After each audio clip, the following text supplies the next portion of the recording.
नमस्कार एवरीवन। आज का हमारा टॉपिक है आर्टिकल। तो हेडिंग डाल लेंगे आर्टिकल। आर्टिकल का पहले बेसिक जानिएगा, उसके बाद हम इसके डिटेल चर्चा करेंगे। आज का हमारा टॉपिक है आर्टिकल। ए, एन और द, ये क्या कहलाते हैं? आर्टिकल्स कहलाते हैं। और अगर मैं बात करूं मॉडर्न इंग्लिश की, मॉडर्न ग्रामर की अगर मैं बात करूं तो मॉडर्न ग्रामर कहता है कि इन्हें हम डिटर्मिनर्स भी कहते हैं। इन्हें हम क्या कह देते हैं स्टूडेंट्स? डिटर्मिनर्स भी कहते हैं। तो ए एंड द आर्टिकल्स कहलाते हैं और मॉडर्न ग्रामर कहती है कि ये डिटर्मिनर्स का भी हिस्सा हैं। अब यहाँ पर देखिएगा, आर्टिकल ए और एन को नाम दिया गया है indefinite article. Indefinite article, right. जबकि अगर मैं बात करूं द की, तो इसको नाम दिया गया है डेफिनेट आर्टिकल। पहले आप ये बात याद रखिए। अब देखिए कि डेफिनेट आर्टिकल का मतलब होता है जो चीज निश्चित हो। आगे हम इसकी डिटेल चर्चा करेंगे, बट पहले आप इसका बेसिक समझिए। जो चीज निश्चित हो, निश्चित के लिए, और यहाँ पर इनडेफिनेट मतलब जो चीज क्या हो? अनिश्चित हो। तो पहले तो देखिए ए एंड द, मॉडर्न ग्रामर कहती है इसको डिटर्मिनर्स, इसीलिए आपके सिलेबस में आता है डिटर्मिनर्स। तो बच्चे सोचते हैं मैडम ये कौन सा टॉपिक है?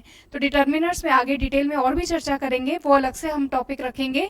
But modern grammar A and the को डिटर्मिनर कहता है। आर्टिकल दो तरह के होते हैं, पहला है इनडेफिनेट और दूसरा है डेफिनेट।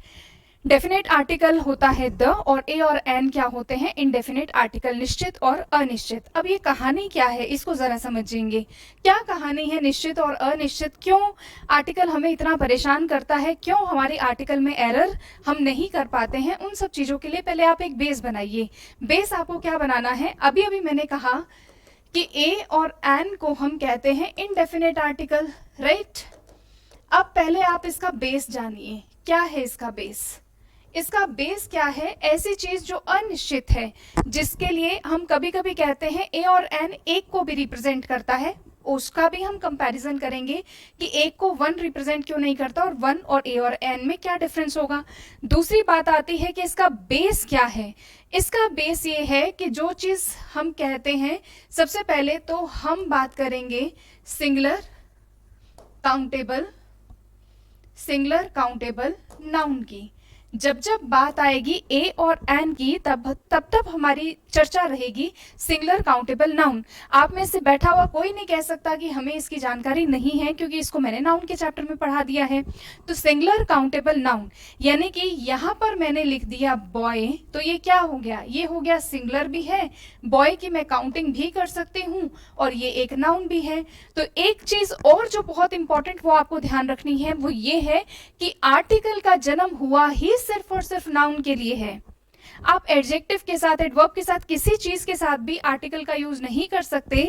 एक्सेप्शनल कुछ केसेस होते हैं जिनको हम फ्रेजेस कहते हैं, इडियम्स कहते हैं, वो एक डिफरेंट पैरामीटर है, उसको भी हम कैलकुलेटिवली पढ़ेंगे। लेकिन ए और एन की जब जब बात आती है और उसका बेसिक जानना हो, तो एक बेसिक आप समझ करके चलिए कि इसका यूज जो है वो सिंगुलर काउंटेबल नाउन से पहले होता है, नंबर 1। और आर्टिकल का यूज केवल और केवल नाउन के लिए होता है। अब इन दोनों बातों को जरा एग्जाम्पल से समझेंगे। अब इन दोनों बातों को एग्जाम्पल से कैसे आपने समझना है, यहां मैंने लिख दिया दिस इज अ पेन, फिर मैंने लिख दिया ही इज एन ऑनेस्ट, फिर मैंने लिख दिया he is an honest boy, फिर मैंने यहां पर लिख दिया एन इंटेलिजेंट। एक मैंने क्वेश्चन लिख दिया एन इंटेलिजेंट, और एक मैंने लिख दिया एन इंटेलिजेंट बॉय। ये हुआ नंबर 1, ये हुआ नंबर 2, ये हुआ नंबर 3, ये हो गया 4 और ये हो गया 5। अब क्या करना है, कौन सही कौन गलत, पहले तो ये देखिए, आप चेक करिएगा। यहां पर मैंने लिख दिया दिस इज अ पेन। अब यहां पर पेन क्या सिंगुलर है? आप कहेंगे हाँ। क्या मैं पेन की काउंटिंग कर सकती हूँ? आप कहेंगे हाँ। क्या ये नाउन है? आप कहेंगे हाँ। तो क्या हम सिंगुलर काउंटेबल नाउन से पहले ए का यूज कर सकते हैं? करेक्ट आंसर जाएगा। आप कहेंगे मैडम कर सकते हैं। याद रखिए अभी बेसिक पढ़ रहे हैं, रूल्स कुछ नहीं पढ़ रहे हैं, राइट? आप कहेंगे मैडम बिल्कुल पढ़ सकते हैं। तो दिस इज अ पेन, तो ये सिंगुलर भी हो गया, काउंटेबल भी हो गया, नाउन भी हो गया। रेफर आप करेंगे नाउन के चैप्टर को। अगर नाउन नहीं पढ़ा तो आर्टिकल पढ़ने में 100% दिक्कत आने वाली है। तो पहले आप नाउन को क्लियर करिए। दूसरा है ही इज एन ऑनेस्ट। अब यहां पर देखिए ऑनेस्ट क्या है? ऑनेस्ट एक एडजेक्टिव है। एडजेक्टिव कैसे फाइंड आउट करना है? ये मैंने एडजेक्टिव चैप्टर में पढ़ाया है। कोई भी व्यक्ति या वस्तु कैसा है या फिर कैसी है, मैं ऑनेस्ट हूं, मैं काइंड हूं, मैं केयरफुल हूं, मैं ये हूं, मैं वो हूं, कोई भी नाउन कैसा है या फिर कैसी है का आंसर बन जाता है एडजेक्टिव। बात करेंगे ही इज एन ऑनेस्ट। अभी हमने डिस्कस किया कि आर्टिकल का यूज केवल और केवल नाउन के लिए होता है, बट यहाँ तो ये एडजेक्टिव है। इसका मतलब ये क्वेश्चन क्या हो जाएगा? गलत हो जाएगा। यहाँ आप देखेंगे, यहाँ लिखा मैंने he is an honest boy, यहाँ पर ये बॉय। अब आपके मन में क्वेश्चन क्या आएगा कि मैडम बॉय तो कॉन्सोनेंट साउंड है ना? ये तो कॉन्सोनेंट साउंड है, राइट? और अगर ये कॉन्सोनेंट है तो फिर एन क्यों आया? याद रखिएगा आया ये बॉय के लिए ही है, लेकिन साउंड इसकी काउंट होती है। जो साउंड प्रीसीडिंग होगी वो ऑनेस्ट की होगी। ओ मतलब ओ, क्योंकि बेसिक रूल क्या कहता है, मैं आऊंगी स्लाइड पर वापस, लेकिन उससे पहले मैं बिल्कुल आपका बेस बनाना चाह रही हूं। लेकिन एक बेस क्या कहता है? बेस कहता है कि एन का यूज होता है वाउल साउंड से पहले। वाउल साउंड से पहले, ये आपने बहुत बचपन में अपने 3rd 4th 5th 6th 7th 8th न जाने कितने सेशंस में आपने बार बार पढ़ा है कि वाउल साउंड से पहले। अब वाउल्स कितने होते हैं? ए, ई, आई, ओ, यू, राइट? वाउल साउंड एक बड़ा टॉपिक है, बहुत सारी होती हैं वाउल साउंड्स। इसका प्रॉपर अगर आपको पढ़ना हो तो इंग्लिश लिटरेचर, बट हम उतना डिटेल में नहीं जा रहे हैं। वाउल साउंड, अब एन का यूज होता है, वाउल साउंड होना चाहिए, वाउल वर्ड नहीं होना चाहिए। ये वाउल वर्ड है, जबकि साउंड कितने होते हैं? 4। वैसे लिटरेचर में हम साउंड का और भी चर्चा करते हैं, बट मैं सिर्फ इन वाउल्स के थ्रू आपको बता रही हूँ, ठीक है? 2 अलग अलग कंसेप्ट है।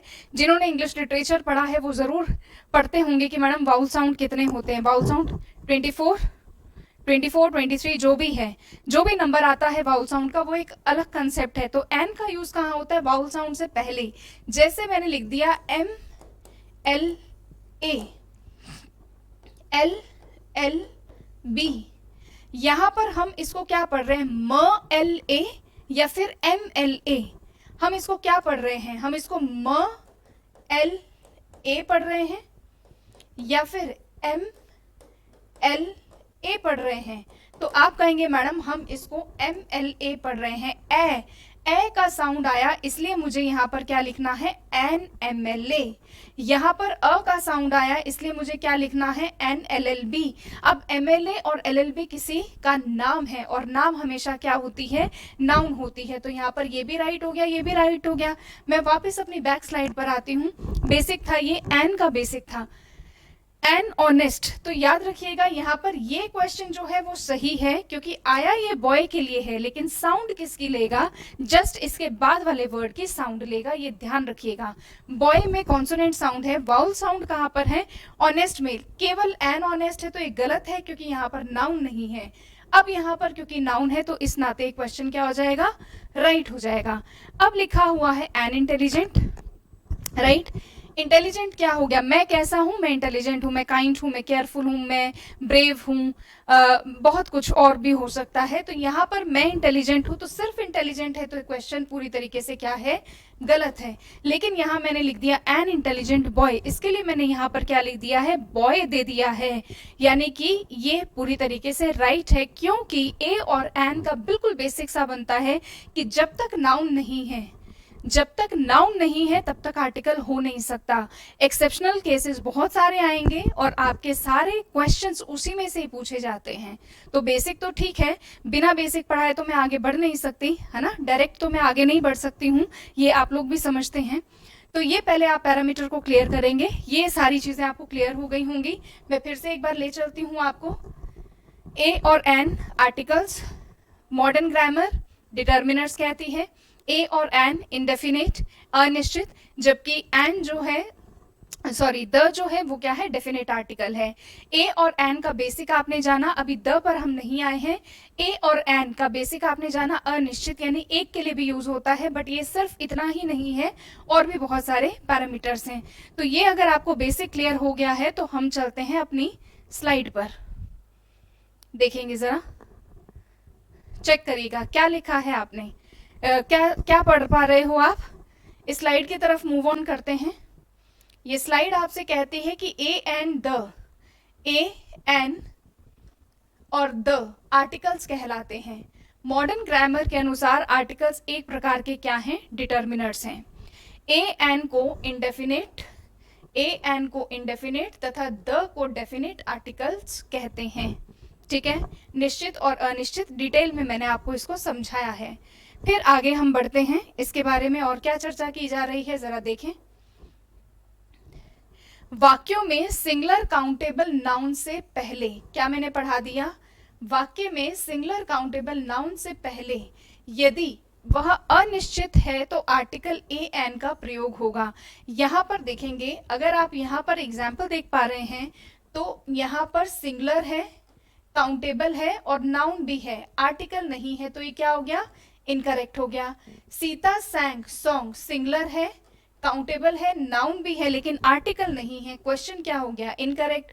This is an umbrella, umbrella a you नहीं, उम्ब्रेला नहीं पढ़ते हैं आप, अम्ब्रेला पढ़ते हैं, अ का साउंड आएगा, तो दिस इज एन अम्ब्रेला हो जाएगा। लेकिन क्योंकि दिया हुआ नहीं है तो ये भी क्या हो गया है, इनकरेक्ट हो गया है। बढ़ते हैं आगे, ये मैं ऑलरेडी आपको सारी चीजें मैंने समझा रखी हैं आपको।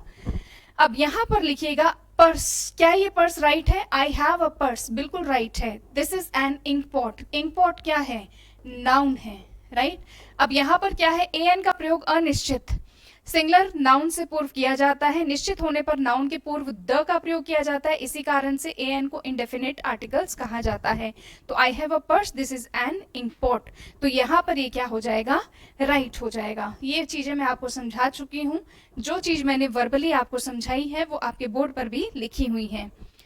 जिस शब्द से पूर्व ए और एन का प्रयोग करना है, यदि उस शब्द के उच्चारण की प्रथम ध्वनि, फर्स्ट साउंड ऑफ प्रोनाउंसिएशन, स्वर, स्वर यानी कि वाउल, अभी मैं बता चुकी हूं आपको, वाउल है तो एन का प्रयोग होगा। जैसे हमने लिखा अम्ब्रेला, अम्ब्रेला अ का साउंड है। यूनिवर्सिटी, अब यहाँ पर यू है, यू, यू क्या है, कॉन्सोनेंट है, इसलिए ए आएगा, एन नहीं आएगा। ये सारी बेसिक चीजें मैं आपको बता चुकी हूँ, right. Umbrella, you, A right है।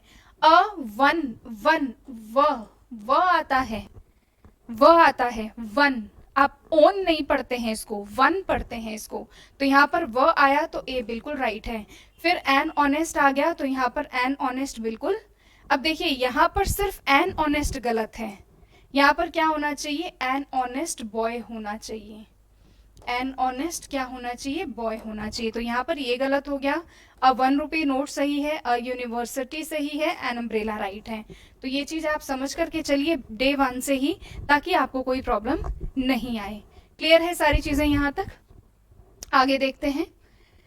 अब देखिएगा, ये कॉन्सोनेंट है, मैंने अभी अभी आपको एक्सप्लेन किया, ये कॉन्सोनेंट है, लेकिन इसका साउंड क्या है, वाउल है, तो MLA, तो एन MLA लिखना राइट है। He lodged an FIR, FIR, F का साउंड आया है तो एन बिल्कुल राइट है। Shashi is an NCC, NCC, तो NCC ऑफिसर राइट है। He is an SDO, यहाँ पर ये भी क्या है, SDO, SDO नहीं पढ़ते हैं आप, क्या पढ़ते हैं, SDO, तो यहाँ पर ये भी क्या है, राइट होगा। क्लियर है सबको, ये भी क्या हो जाएगा, पूरी तरीके से राइट होगा। बढ़ते हैं आगे। Specific use of a an, यहां पर क्या है, काउंटेबल नाउन है, यहां पर भी काउंटेबल नाउन है, एन अम्ब्रेला, ठीक है। काउंटेबल क्या होता है? जिसकी गिनती हो। कहाँ पढ़ाया है मैडम ने? मैडम ने पढ़ा दिया है इसको ऑलरेडी नाउन में। नाउन नहीं पढ़ा तो आर्टिकल नहीं समझ में आने वाला, क्योंकि बार बार बात होती है काउंटेबल, अनकाउंटेबल, निश्चित, अनिश्चित, नाउन की बात होती है। जब नाउन ही नहीं पढ़ा तो फिर क्या ही समझ में आएगा? तो ये भी क्वेश्चन राइट, ये भी क्वेश्चन राइट, ये भी क्वेश्चन राइट। ठीक है, specific use of a and the, ये सारी चीजें मैं आपको ऑलरेडी समझा चुकी हूँ और बहुत सारे एग्जाम्पल्स आपको दिए जा रहे हैं। Specific use of a and the. अब यहां पर देखिए प्रॉपर नाउन क्या होता है? प्रॉपर नाउन, प्रॉपर मतलब नाम हो गया कोई भी। अब यहां पर लिखा है सामान्य रूप से प्रॉपर नाउन से पूर्व एन का प्रयोग नहीं होता, लेकिन निम्न स्थिति में प्रॉपर नाउन से पूर्व एन का प्रयोग किया जा सकता है। बहुत इंपॉर्टेंट है, अज्योति नहीं लिखा जाएगा क्योंकि मैं एक प्रॉपर नाउन हूं। ठीक है, फिर मैंने लिख दिया अ, लेकिन ये कब लिखा जाएगा इसकी भी कंडीशन है। बट प्रॉपर नाउन से पहले इनका नहीं लिखा जाता, बट कब लिखा जाता है वो भी हम डिस्कस करेंगे। इन जनरल ये गलत है, लेकिन अगर लिखा this novel is written by a man, this book is written by a Suresh, तो यहां पर क्या है? लेकिन निम्न स्थिति में प्रॉपर नाउन से पूर्व ए एन का प्रयोग किया जा सकता है, यानी ये और ये क्वेश्चन बिल्कुल राइट होंगे। लेकिन अगर आप सिर्फ लिख देंगे अमान तो ये गलत है। लेकिन अमान एक जगह सही होगा, अज्योति एक जगह सही होगा, लेकिन वो मैं आपको आगे चलकर एडवांस रूप में बताऊंगी। अभी जरूरत नहीं है आपको समझने की, नहीं तो आप बहुत ज्यादा कंफ्यूज हो जाओगे। सबसे ज्यादा एक्सक्लामेटरी सेंटेंसेस की बात होती है। एक्सक्लामेटरी सेंटेंसेस क्या होते हैं? जो हमें, जिसमें एक्सप्रेशंस होते हैं, भाव होते हैं, खुशी का भाव, दुख का भाव, इमोशंस का भाव, वाओ, अलास, ओ, ओ माई गॉड, है ना, इस तरीके के जो भाव होते हैं, जैसे व्हाट एन आइडिया, तो हमने क्या कह दिया? Exclamatory sentences, what an idea, right, है ना। इसी तरीके से what a grand building, exclamatory में ये वाला साइन लगता है। और सबसे ज्यादा ये सेंटेंसेस पढ़े जाते हैं एक्टिव पैसिव में और डायरेक्ट इनडायरेक्ट में। अगर आपके सिलेबस में है ही ये जो आपका सिलेबस है इसमें है, और इन दोनों में आपको बहुत अच्छे से एक्सक्लामेटरी सेंटेंसेस के बारे में डिस्कशन किया गया है। और एक्सक्लामेटरी सेंटेंसेस के साथ आर्टिकल का यूज होता है। आइडिया में आई है तो एन आ गया। What a grand building, right है। व्हाट अ प्रिटी गर्ल, बिल्कुल राइट है। तो हम थोड़े से रूल्स की तरफ बढ़ रहे हैं, तो एक एक पॉइंट ध्यान से जरा देखिएगा। प्रति माह या प्रति वस्तु कीमत के संदर्भ में प्रयोग करने पर ए एन का प्रयोग किया जाता है। प्रति मतलब पर के लिए किसका यूज करेंगे? ए या फिर एन का। She can run 12 kilometres an hour, यानी प्रति घंटा वो 12 किलोमीटर्स चल सकती है। Rice sells 50 rupees a kilo. अब यहाँ पर तो एन आवर है ना, आवर, तो यहाँ पर एन आया, किलो के साथ नहीं आ सकता, अ किलो आया। आई अर्न रुपीज 1 10 100,000 2000 हुआ क्या? नहीं, 20,000 अ मंथ। यहाँ पर एक महीना, प्रति महीना। यहाँ पर ए का मतलब क्या हुआ? प्रति। यहाँ पर ए का मतलब हुआ प्रति, यहाँ पर एन का मतलब हुआ प्रति। This train run 70 kilometres an our, प्रति किलोमीटर कितना चलती है? 70 किलोमीटर्स चलती हैं। देख लीजिए, बहुत ही ब्यूटीफुल सेंटेंसेस हैं, पढ़ लीजिए सारे, ये लीजिए आराम से पढ़िए। सारे क्वेश्चंस राइट हैं, जो रॉन्ग है वो मैं रॉन्ग लगाते जा रही हूँ, जो राइट है वो बिल्कुल राइट लगाते जा रही हूँ। ये है आपका प्रति वस्तु कीमत या फिर टाइम, है ना ब्यूटीफुल? ठीक है, चलिए बढ़ते हैं आगे। स्पेसिफिक रूल्स की तरफ हम बढ़ गए हैं। बहुत सारे रूल्स हैं इसके। आपको केवल अगर एक बार आपने यहाँ से चैप्टर पढ़ लिया, उसके बाद फटाफट अपनी नोटबुक उठा के रिवाइज करेंगे। सिर्फ 20 मिनट का चैप्टर है और उसके बाद लगाने आपको 2 घंटा क्वेश्चन, बस। उसके बाद आर्टिकल आपका हमेशा के लिए क्लियर हो जाएगा, एक भी क्वेश्चन गलत नहीं जाएगा। ये मैं आपको लिख कर दे रही हूँ, बट आपने इसमें बेईमानी कर दी, नहीं देखा अच्छे से, आपने नोट्स नहीं बनाए अच्छे से, आपको जो शीट दी जाती है वो अगर क्वेश्चन आंसर नहीं किया आपने, तो फिर ये बेईमानी होगी। एक बार पढ़ना है और रिवीजन के टाइम पे 20 मिनट से ज्यादा नहीं, आपको याद हो जाएंगे। 2-3 बार तो देखोगे तो आपको चीजें ही याद हो जाएंगी। कुछ गिनती बताने वाले शब्द जैसे 100, 1 मिलियन, 1 डजन, अ कपल से पहले ए लगता है, जैसे 100, 1000, अ डजन, ये बिल्कुल राइट है।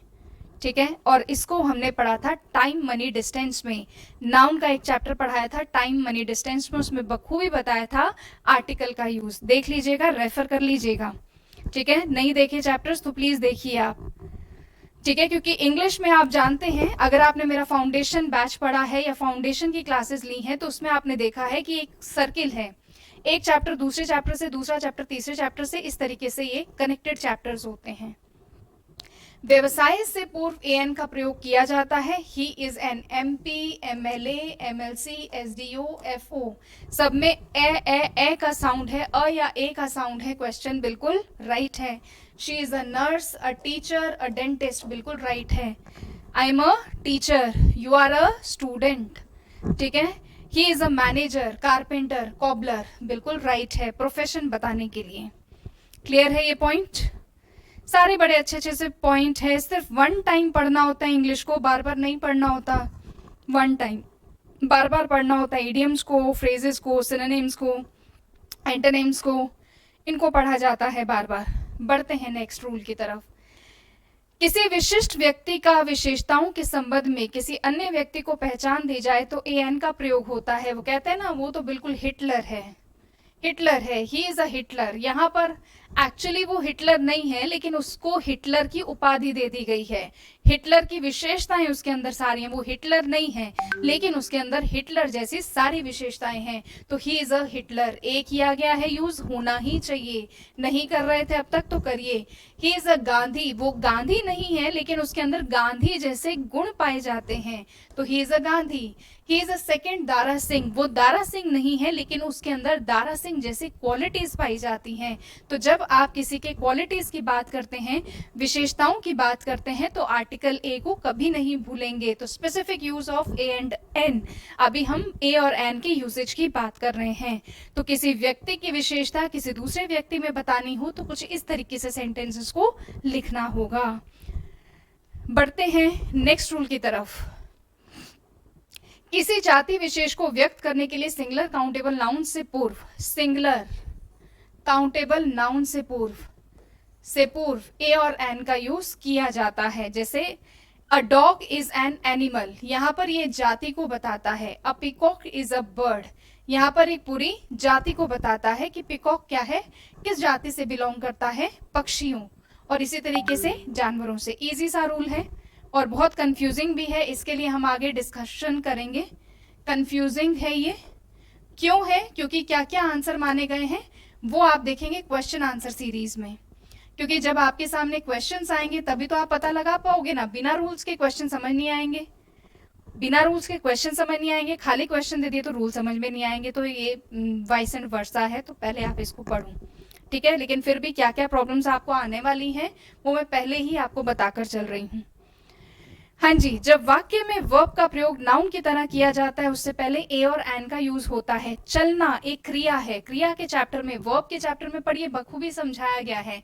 कोई भी ऐसा शब्द जो आपसे काम करवा ले, मेरे से लिखवा रहे हो आप इतना, मेरे से आप बुलवा रहे हो इतना, मैं बार बार इधर उधर चल रही हूँ तो मैं एक्शन में हूँ, मैं बोल रही हूँ, मैं एक्सप्रेशन दे रही हूँ तो मैं एक्शन में हूँ, तो ये हो गई क्रिया। बट कभी कभी क्रिया ना नाउन का भी काम करती है।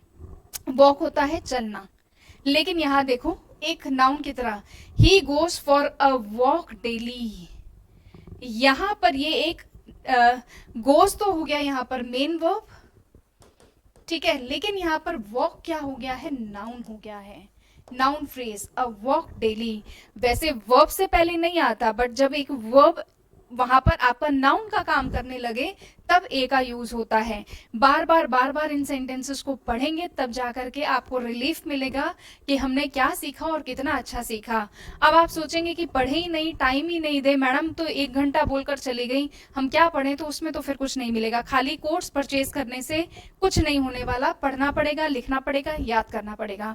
वॉक बेसिकली एक वर्ब है, यहाँ पर यूज हुई है नाउन की तरह, तो ये क्वेश्चन बिल्कुल राइट हो जाएगा।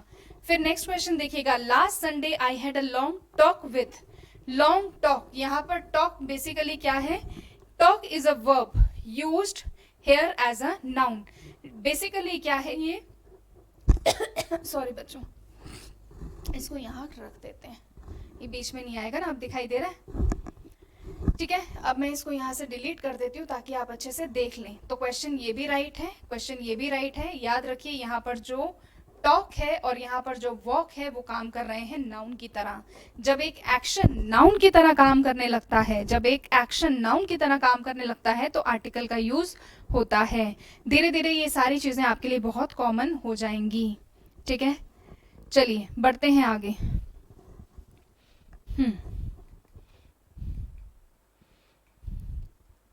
अच्छा, इसको आपने एडवर्ब के चैप्टर में भी पढ़ा है, ये एडवर्ब में भी आता है। Rather, quite, such, many, many a noun में पढ़ाया था, सब्जेक्ट वर्ब अग्रीमेंट में पढ़ाया था। फिर रादर, ये देखिएगा, many a women would welcome such a chance, है ना, सच अ चांस एक फ्रेज भी है। It is rather a pity, rather a pity, ये सेंटेंसेस को देख लीजिए, लिखने का तरीका है। It was quite an impossible task, ये काफी हद तक एक इम्पॉसिबल टास्क था। फिर देखिए, it was a foolish argument, it was a foolish argument, it was quite a foolish argument, ऐसा लिखिए आप। It was quite a foolish argument, quite a foolish मैंने लिख दिया है।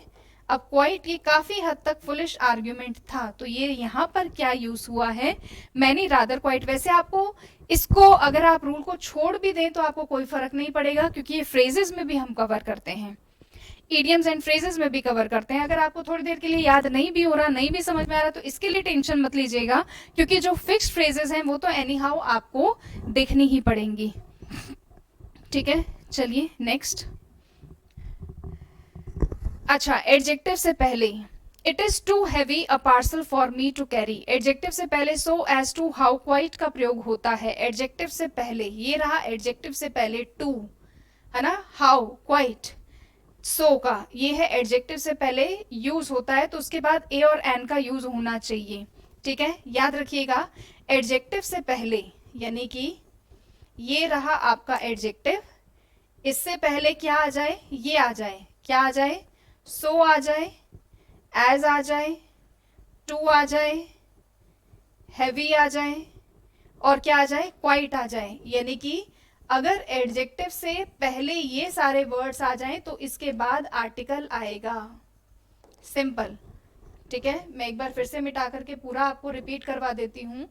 ये रहा एडजेक्टिव, अगर एडजेक्टिव से पहले ये सारे वर्ड्स आ जाएं तो इसके एडजेक्टिव के बाद यूज होने वाला है आर्टिकल। अब क्लियर है? ठीक है, सिंपल है, थोड़ा सा समझने की बात है और कुछ भी नहीं।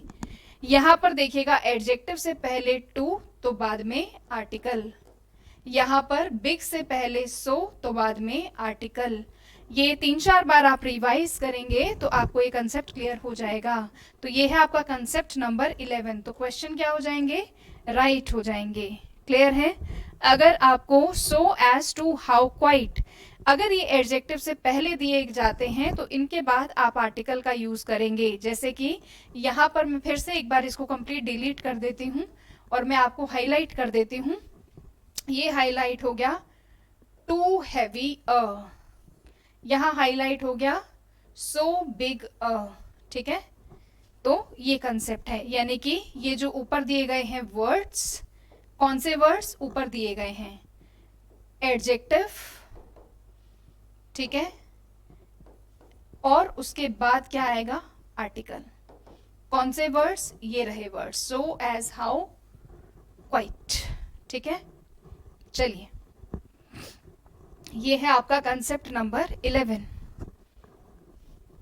This is your concept number 11। कुछ विशेष फ्रेजेस में ये सबसे इंपॉर्टेंट है, very very important, this is very very important, very very important, भूल ही नहीं सकते। सारे क्वेश्चन आपके इन्हीं में से आते हैं। इन अ फिक्स, दुविधा में, इन अ हरी, जल्दी में, इन अ नटशेल, ब्रीफ में, मेक अ नॉइस, शोर करना, make a foot, keep a secret, a short while ago, at a loss, he has a good knowledge of Sanskrit, he has a good knowledge, of Sanskrit. It is a pity. Never tell a lie. यहाँ पर देखिएगा, tell a lie phrase हो गई, it is a pity phrase हो गई. He has a good knowledge. अब knowledge क्या है? अनकाउंटेबल नाउन है. He has a good knowledge of Sanskrit. तो यहाँ पर ये सेंटेंसेस क्या हैं? करेक्ट हैं. लेकिन इंपॉर्टेंट क्या है? ये सारी फ्रेजेस हैं. कितनी फ्रेजेस आ गई हैं इसमें?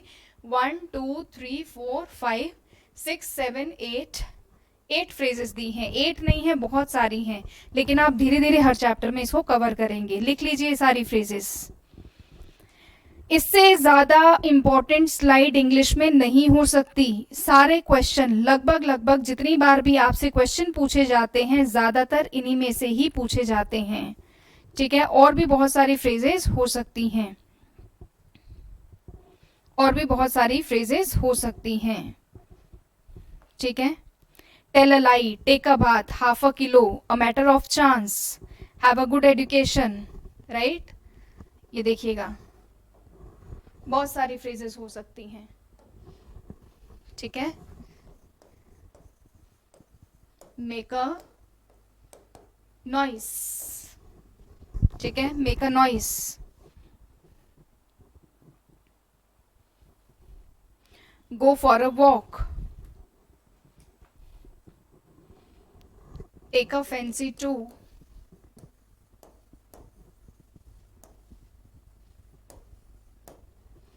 Tell a lie. ठीक है. Take an interest.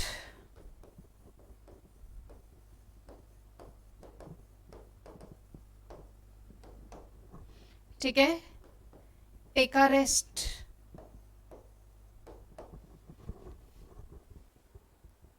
Have a good education.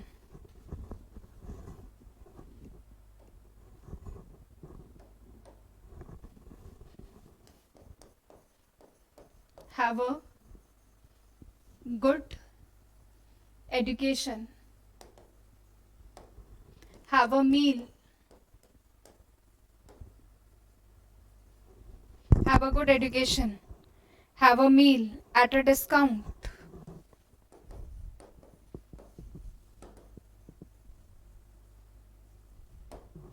At a stone's throw.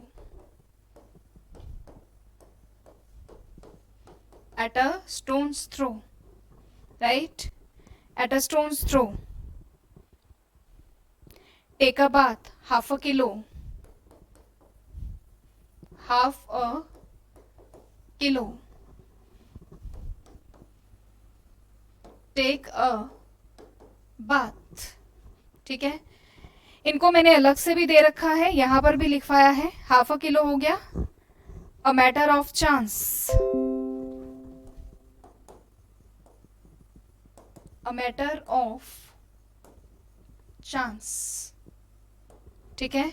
A matter of chance. जैसे मैंने लिख दिया, I am going to take a bath. I am going to take a bath. Keep a secret हो गया था, as a rule. और क्या लिख सकते हैं? एज अ रूल, नियम के अनुसार.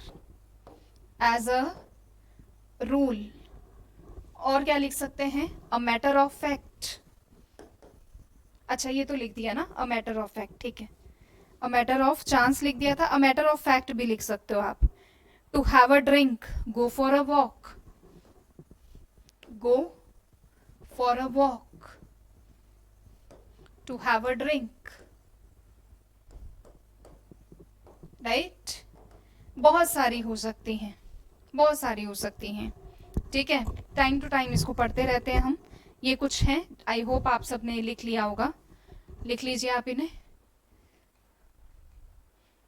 ये तो है ही हैं, इसके अलावा जो मिसिंग थी मैंने वो भी लिख दी है.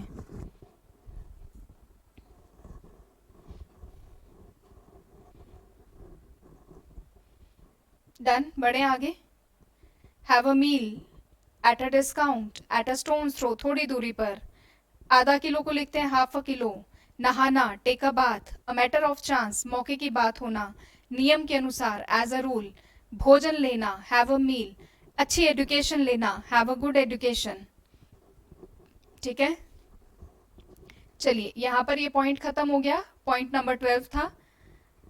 आगे बढ़ते हैं 12 के बाद पॉइंट नंबर 13 की तरफ।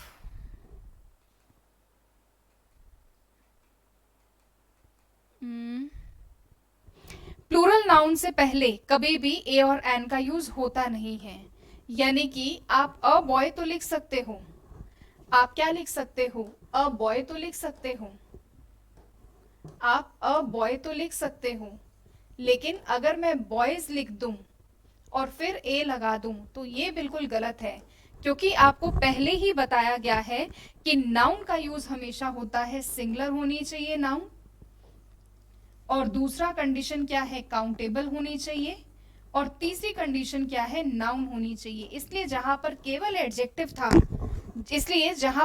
एडजेक्टिव था वहां से हमने एन और ए को हटा दिया था, राइट। अब आप देखिए जरा, तो प्लूरल नाउन से पहले इसका यूज नहीं होता, प्रॉपर नाउन से पूर्व ए और एन का प्रयोग नहीं होता, कोई भी राज्य है, स्टेट हो गया, शहर हो गया, दिन हो गया, माह हो गया, व्यक्ति हो गया, वस्तु हो गया, को प्रॉपर नाउन कहा जाता है। कोई भी स्टेट का नाम हो गया, शहर का नाम हो गया, दिन का नाम हो गया, अ मंडे, अ ट्यूसडे, रॉन्ग है, ठीक है। स्पेसिफिक हो तो लगेगा, लेकिन ए और एन की बात, क्योंकि हम बात कर रहे हैं ए और एन की, बात कर रहे हैं ए और एन की, तो यूज नहीं होता। अनकाउंटेबल नाउन से पहले ए और एन का यूज नहीं होता, प्लूरल नाउन से पहले ए और एन का यूज नहीं होता, प्रॉपर नाउन से पूर्व ए और एन का प्रयोग नहीं होता। प्रॉपर नाउन क्या हो सकती है, राज्य हो सकता है, शहर हो सकता है, दिन हो सकता है, महीना हो सकता है, व्यक्ति हो सकता है, वस्तु हो सकता है, राइट। बढ़ते हैं आगे।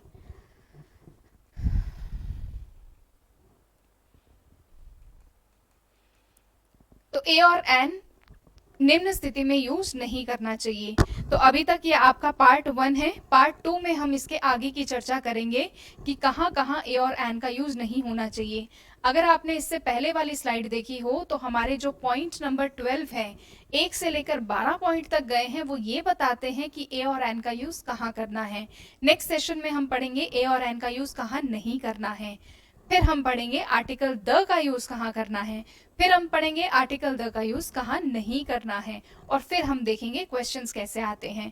फिर आप रूल्स को और क्वेश्चंस को क्या करेंगे, आपस में रिलेट करेंगे, और उसके बाद जाकर के आपका ये चैप्टर कंप्लीट होगा। चलिए, मुस्कुराते रहिए और मिलते हैं नेक्स्ट सेशन में। बाय।